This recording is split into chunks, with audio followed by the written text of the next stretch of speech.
তো মোবাইল স্ক্রিনে দুটো তোমরা ভিডিও দেখতে পাচ্ছ। তো এখানে একটা এডিটিং করা ভিডিও আছে এবং একটা অরিজিনাল ভিডিও আছে। তো যে ভিডিওটা এডিটিং করা আছে সেটা কিন্তু এলেট মোশন ভিডিও এডিটিং। তো তোমরাও যদি এই ধরনের ভিডিও এডিটিং করতে চাও তো আজকের ভিডিওটা অবশ্যই শুরু থেকে শেষ পর্যন্ত দেখো। আজকের ভিডিওতে আমি তোমাদের দেখাবো। তো এলেট মোশন ভিডিও এডিটিং করার জন্য তোমাদের একটা অ্যাপ্লিকেশন দরকার পড়বে। তো অ্যাপ্লিকেশনটার লিঙ্ক আমি আমার ভিডিও ডিসক্রিপশন বক্সে দিয়ে রাখবো, সেখান থেকে ডাউনলোড করে নেবা। তো অ্যাপ্লিকেশনটার নাম হচ্ছে মোশন নিনজা।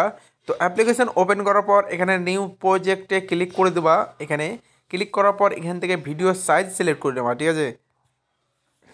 তো ভিডিও সাইজ সিলেক্ট করার পর এবার এখানে তোমাদের ভিডিও অ্যাড করতে হবে। তো এখানে প্লাস অপশানটাতে ক্লিক করে দেবা।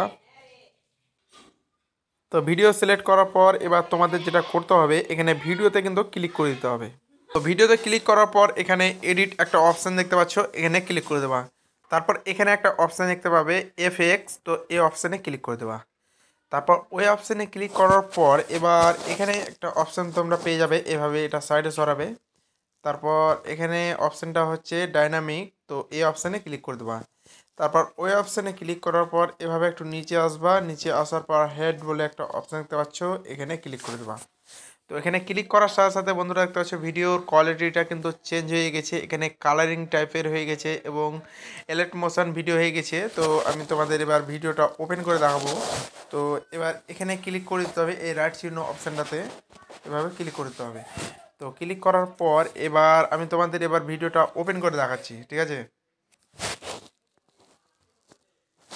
তো দেখতে পাচ্ছ বন্ধুরা ভিডিওটা কিন্তু ওপেন হয়ে গেছে। তো এ ধরনের ভিডিও আরও বেশি বেশি করে দেখার জন্য আমার চ্যানেলটা সাবস্ক্রাইব করে পাশে থাকা বেল আইকনটা অবশ্যই ক্লিক করে রাখবে। তো আজকের ভিডিওটা এই পর্যন্ত ছিল। তো ভিডিও ভালো লাগলে লাইক করে দেবা এবং চ্যানেল নতুন থাকলে চ্যানেলটা সাবস্ক্রাইব অবশ্যই করে রাখবা।